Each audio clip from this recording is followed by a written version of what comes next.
কিন্তু পরমার্থেও জগতে আমাদের সকলের পরিচয় একটা, জীবের স্বরূপ হয় নিত্য কৃষ্ণ দাস।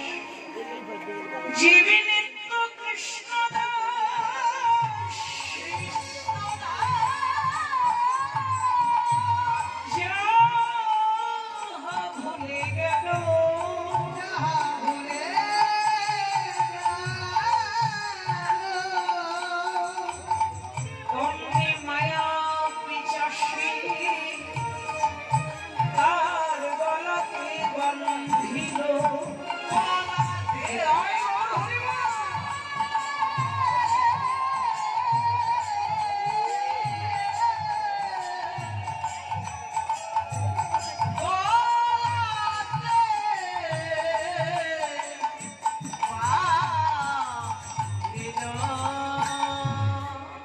ইচাশির কবলে পড়ে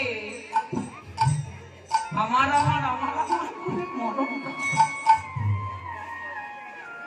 কেউ তোমার আপন নয়, এসেছ একা, যেতেও কর্ম বিপাকে মোর কোনো কোনো গতাগতি, সাধের ভজনযোগ্য জনমরা পেয়ে কে প্রধানমন্ত্রী হব আর কে পথের ভিখারি হব, ওই সূচিপত্রটা কিন্তু আগেই করা। পরের ধন সম্পদ, রূপ যৌবন, বিদ্যা বুদ্ধি পাণ্ডিত্য আভিজাত্য এগুলো দেখে হিংসে করে তোমার কোনো লাভ হবে না। এসেছো একা, যেতেও হবে একা, সঙ্গে যাবে তোমার কর্ম, কিছুই সাথে হবে না। তাই তুমি কি করতে এসেছো এই ধরাধামে, সেই কথাটা তুমি ভুলে যেও। আমি কি করতে এসেছি? ভালো মন্দ খেতে, ঘুমাতে, ঘোরাফেরা করতে, এটাই আমার কাজ।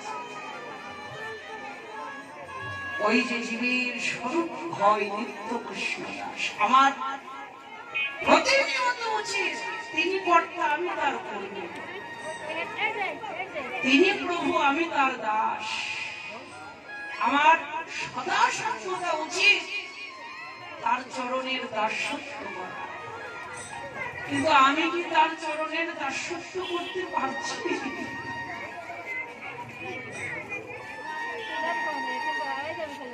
নিজেই কর্তা সাজে বসে আছি। আমার কর্তব্য তার চরণের দাসত্ব করা। আমি এসেছি কোথা থেকে? আমরা হলাম অমৃতের সন্তান। একদিন বিশ্বপিতা ভগবানের কাছ থেকে আমি এসেছি, আবার যাব কোথায়? জীবের উৎপত্তি যেখান থেকে, সেখানেই আবার জীবকে ফিরে যেতে হবে। তাই এই ধরাধাম রাধারানীর দেয়া মালতী ফুলের মালা তুলসী গোবিন্দের গলায় পরিয়ে দিলে, মালা পরিয়ে দিলেন, আর বদনে ওই তাম্বুলটা সেবা দিলেন। চরণে প্রণাম করলেন, প্রণাম করে বললেন, হে শ্যামনগর, রায়কে যদি পেতে চাও এখানে অপেক্ষা করো। শুধু কিন্তু বসে থাকলে হবে না, না, সময় বুঝিয়া শিখুন আসিয়া, বুঝিয়া শিখুন আসিয়া,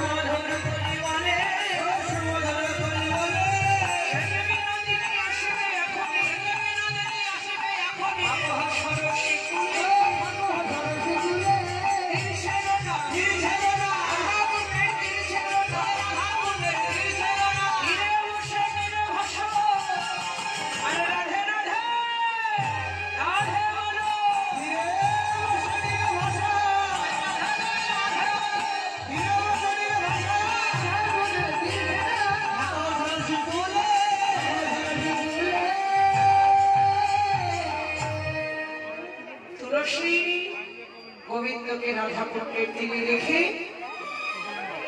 গোবিন্দের ওই প্রসাদী মালাটা নিয়ে চললেন জটিলা মন্দিরে। রাধারানী কি বললেন? কাঁদি কাঁদি রায়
মন্দিরে গিয়ে তাড়াতাড়ি আয়োজন করো, ঘরে গিয়ে তোমরা পুজো দিয়ে এসো। যেটা অনুমতি দিয়েছে সবাই ওরা উলুধ্বনি করে ধ্বনি করতে লাগবে।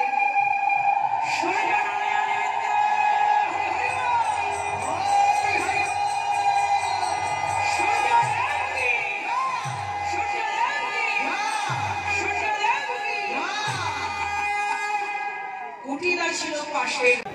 জটিলা বলছে, ও কুটিলা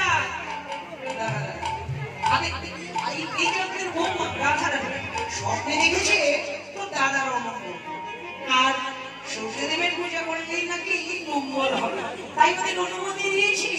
তাই তো ওরা আনন্দ ধরে ধরে দিচ্ছে। হয়তো গেলে সমর্থন দিলে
মন্দির থেকে জটিলার জন্য প্রণাম করবে সবাই বেরোলে। কেমন ভাবে জটিলার আশীর্বাদ মাথায় নিয়ে ওরা চলছে। আজ চলে রাধা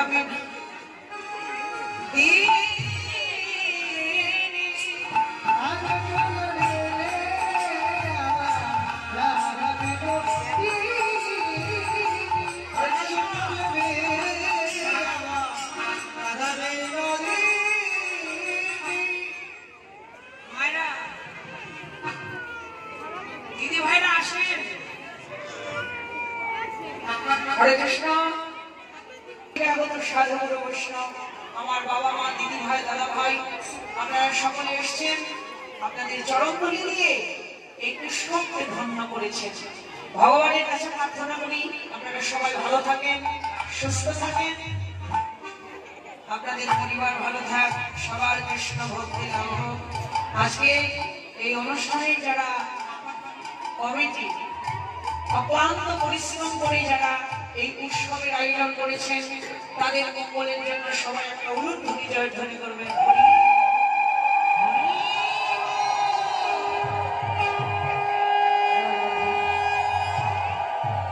রাধে রাধে।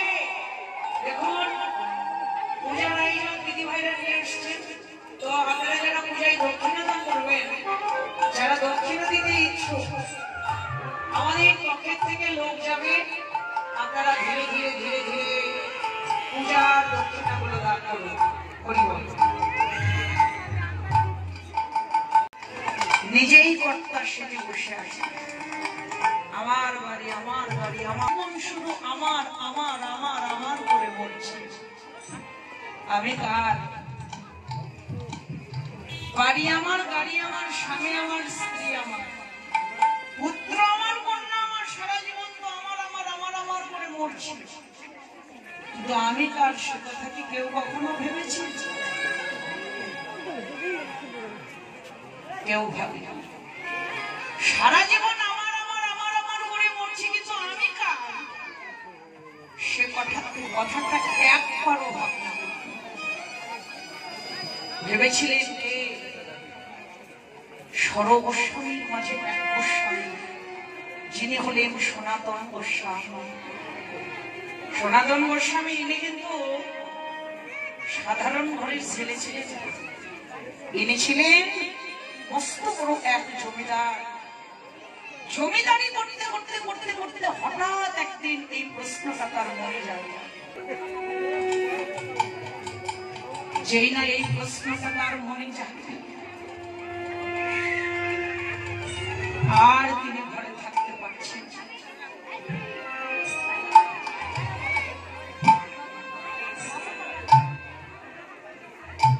তৎক্ষণাৎ বাড়ি গাড়ি জমিদারি রাজত্ব সব কিছু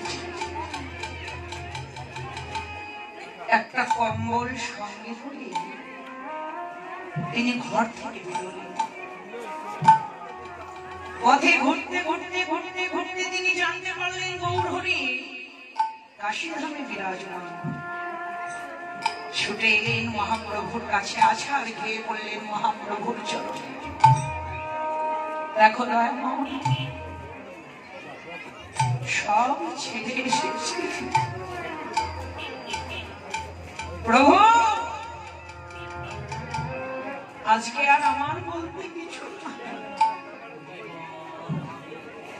প্রভু বলছেন, সনাতন সব ত্যাগ করে এসেছ, যে সব কিছু ত্যাগ করতে পারে তার কাছে ওই কম্বল কেন? যেই না বলেছে ঘর থেকে বেরিয়ে এক ভিখারিকে কম্বল দান করে দিবে।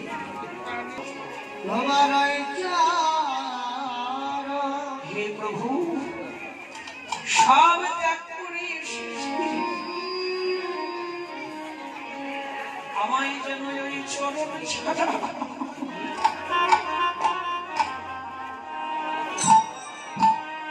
প্রভু তোমার চরণ ছাড়া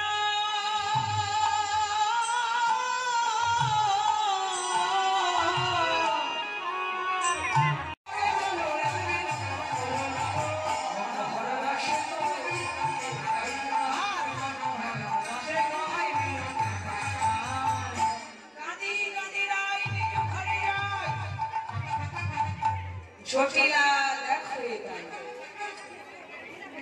রাধারানী ছলনা করে যখন নাচছেন, রায়ের কান্না দেখতে পেলেন জটিলা।